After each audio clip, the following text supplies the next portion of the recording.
Generally, when we remember a person who is no more available physically, we may remember the person's achievements and qualities. At best, this is information, all right, and may have some inspirational value.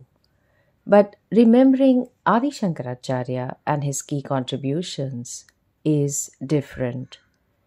Remembering Adi Shankaracharya is to have crystal clear clarity on the role of karma and jnanam knowledge in life, which dispels all confusion, just like Ganapati clears our obstacles. Remembering Adi Shankaracharya is seeing the vast, expansive, all inclusive canopy of Sanatana Dharma under which all can take refuge, much like the people of Govardhana did, as Narayana or Sri Krishna lifted the mountain when affected by the torrential rain of samsara. Remembering Adi Shankaracharya is living a life of Shakti and mastery with the gifts of Ichha Shakti, the power to desire, Kriya Shakti, the power to do, and Jnana Shakti, the power to know at every moment of one's life, just like the flow of Devi's grace. Remembering Adi Shankaracharya is sitting under the vast banyan tree and its many ever growing branches of learning, gazing at the Guru and understanding oneself as infinity, much like Dakshinamurti. Shiva is the Guru of Gurus, teaching through his Chin Mudra. Remembering Adi Shankaracharya is living with the blazing light of the one unchanging reality, underlying the person, the world, and Ishvara, as his teachings pierces the dark clouds of confusion, skepticism of the Vedas, much like Surya Devata. Remembering Adi Shankaracharya is being a spiritual warrior fighting the cause of Dharma while mastering one's life, much like Kartikeya who fought the battle for Dharma. Some consider that Adi Shankaracharya lived around 824 CE, while a few others consider him to have lived in 400 or 500 BC. Although the data is not conclusive, nevertheless, his pivotal contributions to Sanatana Dharma, also known as Hinduism, live on even today.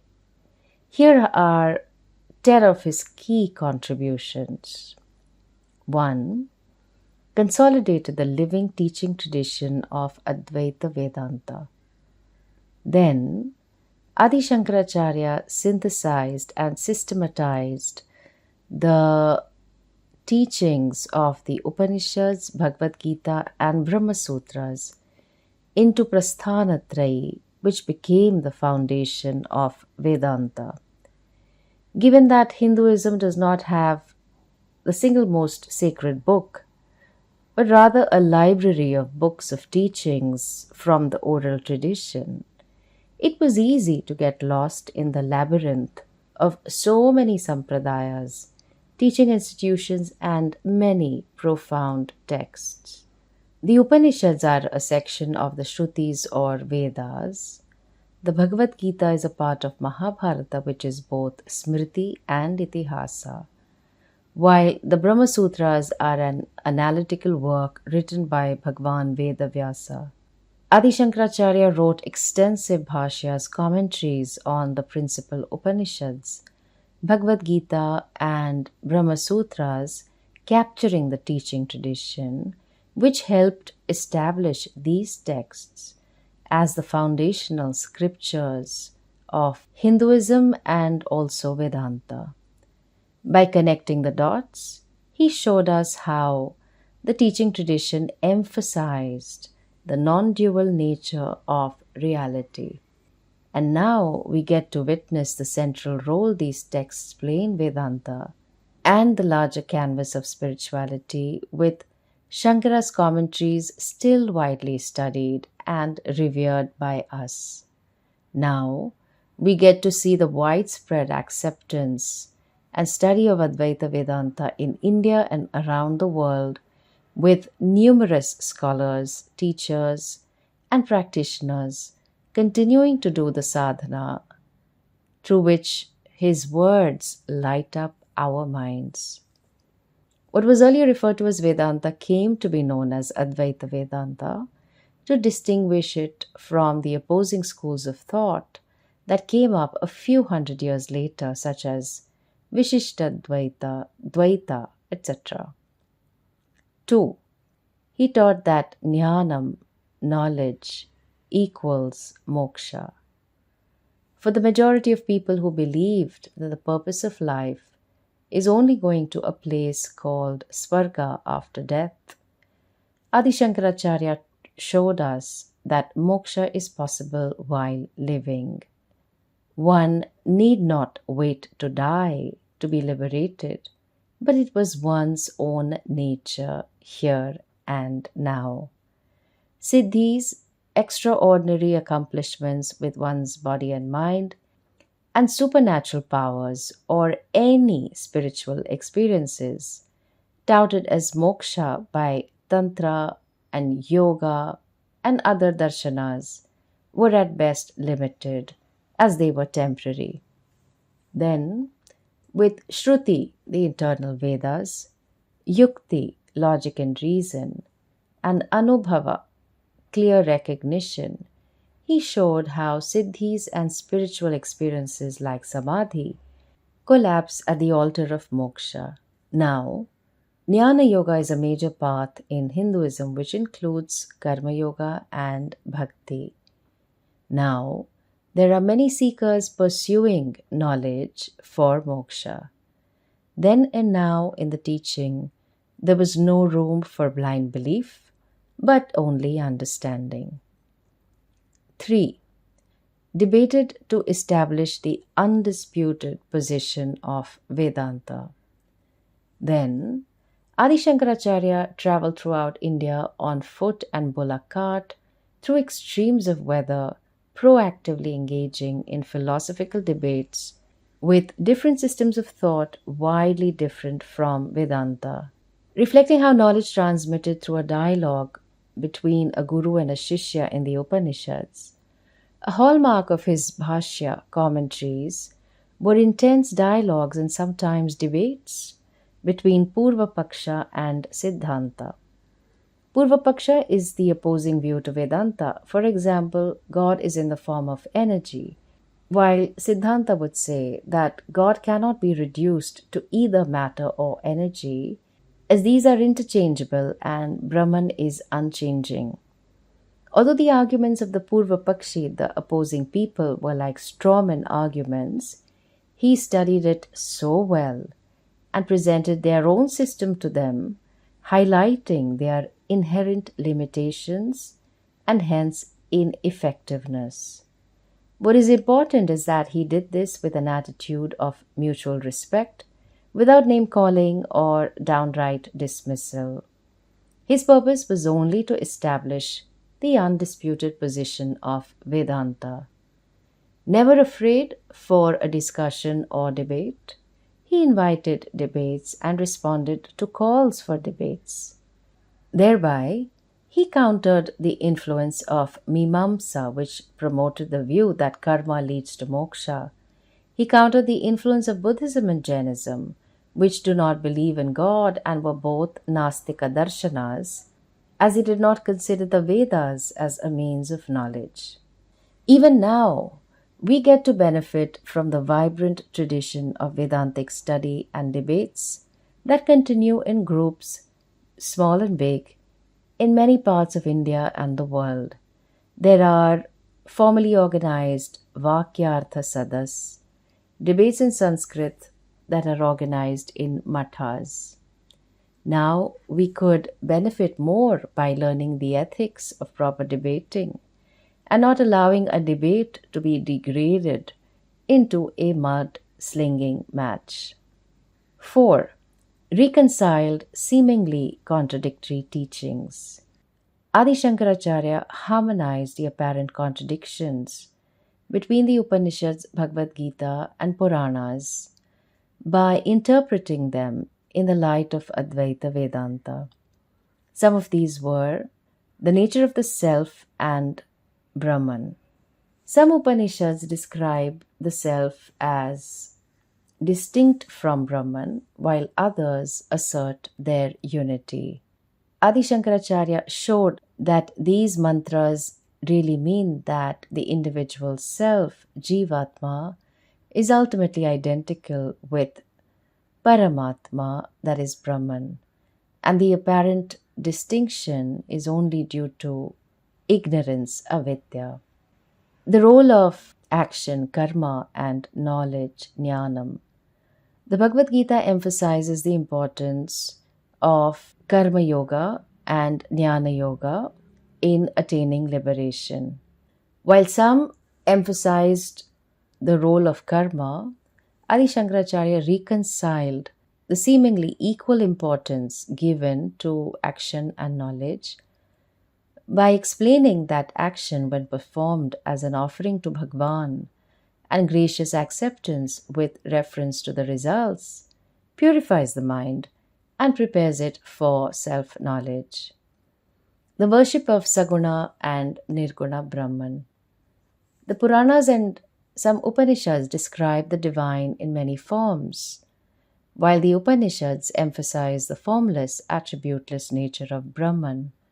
Adi Shankaracharya taught that Saguna Brahman is provisional and necessary to help devotees focus their minds, while Nirguna Brahman is the reality of that same Saguna Brahman. The creation of the world. Some passages in the Upanishads and Puranas describe the world as a creation of Brahman, while others suggest that the world is non-existent. Adi Shankaracharya explained that from the absolute standpoint, which is unchanging, Paramarthika Satyam, Brahman alone exists, and the world is mithya, having the status of dependent reality. From the relative standpoint, Vyavaharika Satyam, the world is experienced as real, is valid, and is a manifestation of Brahman's power until the truth is recognized. The path to liberation.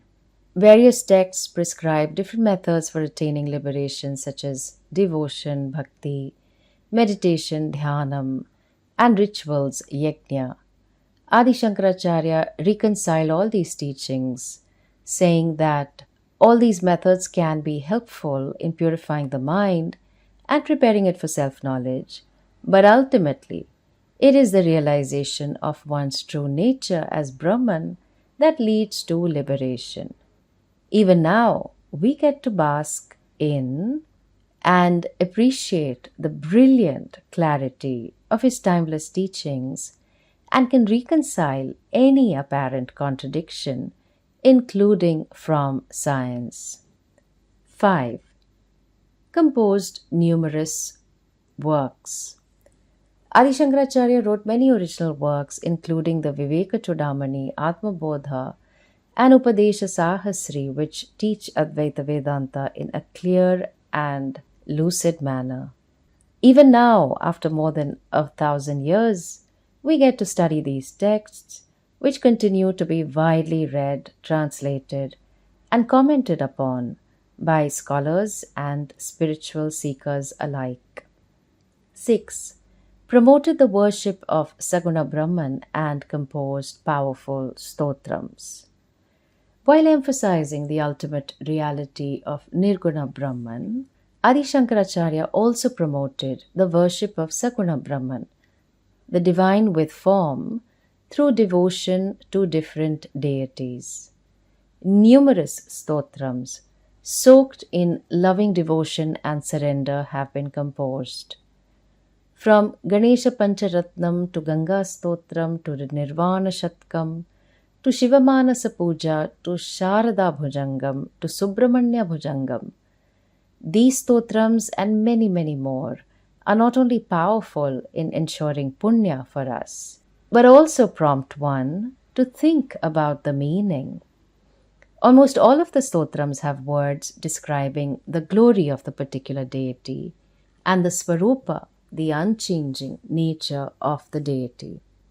He popularized the Panchayatana Puja, which consists of simultaneous worship of five deities: Ganesha, Surya, Vishnu, Shiva, and Devi, arguing that all deities were but different forms of the one cosmic being. In the Shanmata system of worship, Skanda, also known as Kartikeya or Murugan, got added. By encouraging this, he broke the narrow dogmatic thinking of my Devata is better or superior to your Devata. Even now, we get to see the widespread practice of devotional worship in Hinduism, with many Advaita disciples at different stages of bhakti while pursuing jnanam, knowledge. We enjoy the opportunity to dwell on the meaning of these stotrams and make it a part of our daily worship and connection to Bhagavan. 7. Organized the Dashanami Sampradaya. Adi Shankaracharya organized the Hindu monastic order into 10 lineages, Dashanami, to preserve and propagate the teachings of Advaita Vedanta. For instance, the name Saraswati, in the full name of our beloved Guru, Swami Dayananda Saraswati, is the Saraswati Sampradaya closely affiliated with Shankaracharya Matha at Sringeri. Prior to Shankaracharya, there were various ascetic traditions in India, each with its own practices and affiliations. By bringing them together under the Dashanami Sampradaya, Shankara helped to unify these traditions and create a sense of shared identity and purpose amongst Hindu monks or sannyasis. The Dashanami Sampradaya provided a hierarchical structure and a system of governance for the monastic order. Each lineage has its own leaders, known as Mahamandaleshwars, who are responsible for the administration and guidance of the monks. Most importantly, since the pursuit of Vedanta required complete dedication without distraction, Adi Shankaracharya believed that sannyasis or monks in each of these lineages would dedicate their lives to the study, practice, and teaching of Vedanta, thus safeguarding the tradition for future generations.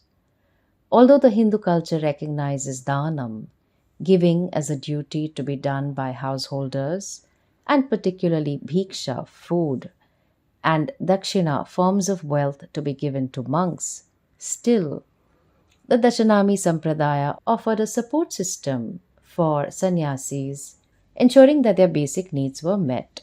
This allowed the monks to focus on their spiritual practices and pursuits without undue worldly concerns. Even now, we get to see the continuing presence and influence of these monastic lineages in India, with many acharyas and gurus hailing from these sampradayas and carrying them forward. 8. Founded 4 mathas. Adi Shankaracharya sent 4 of his foremost disciples to establish 4 mathas in the 4 corners of India to serve as centers of intense and systematic learning. Sri Sureshwaracharya for Sringeri Sharda Peetham, south of India, Hasta Malakacharya for Govardhana Matha in Puri, east of India, Sri Padmapadacharya as the head of Dwaraka Matha, west of India, and Sri Totakacharya as the head of Jyotir Matha in Badrinath, north of India. Even now, we get to appreciate the ongoing role of these mathas in preserving and promoting Advaita Vedanta, along with preservation of culture, performing pujas for well-being of all of humanity, and knowledge to the initiated monks. Shankaracharya having become a title now, many seekers visit the Shankaracharyas for blessings and guidance. Many a miracle get reported often due to their blessings. 9. Counter the influence of other traditions. During Adi Shankaracharya's time, Buddhism and Jainism had a significant growing presence in India and were creating cracks in the understanding and practice of Hinduism. Worship was going down, and due to the exaggerated emphasis on ahimsa and abandoning of armies by kings, kingdoms were breaking into smaller factions, increasing rivalry and more battles. Being a monk did not deter Adi Shankaracharya from responding to social, religious, and cultural influences of Buddhism and Jainism, which were Nastika darshanas that did not ascribe to the Vedas and had their own set of texts. Recognizing them as dharmika traditions, all right, he did not attack them, but strengthened the roots of Hinduism by reaffirming the authority of the Vedas and Vedantic teachings. And finally, 10. Rejuvenated Hinduism. Adi Shankaracharya's teachings and influence helped to rejuvenate Hinduism and prevented it from becoming like other religions because of Hinduism's unique vision of oneness despite diversity. Many spiritual paths, techniques, and methods to manage the body, mind, energy have come and gone, but Vedanta continues to stand tall because all of these are not considered as opposed to Vedanta. If any method is helpful to prepare the body and mind, we can welcome it, knowing clearly our goal of self-discovery. His life and teachings ensured the continuity and relevance of Sanatana Dharma for future generations. Which religion can accommodate different cultures, different religions, different perspectives, different spiritual methods and techniques, except for Sanatana Dharma or Hinduism? The strength of Vedanta ensures that all can be accommodated because all forms are sacred. In Pujya Swami Dayanandaji's words, who was Adi Shankaracharya for me? All that is here is Ishvara. Hinduism continues to have vitality and relevance because of Shankaracharya's key contributions to strengthen Hinduism. Remembering Adi Shankaracharya and his key contributions, our heads bow down in reverence as he continues to bless us through our gurus. Remembering him is recognizing our rinam, our sacred debt to him for all that he did, and for us to make a commitment to taking his teachings forward. Jaya Jaya Shankara.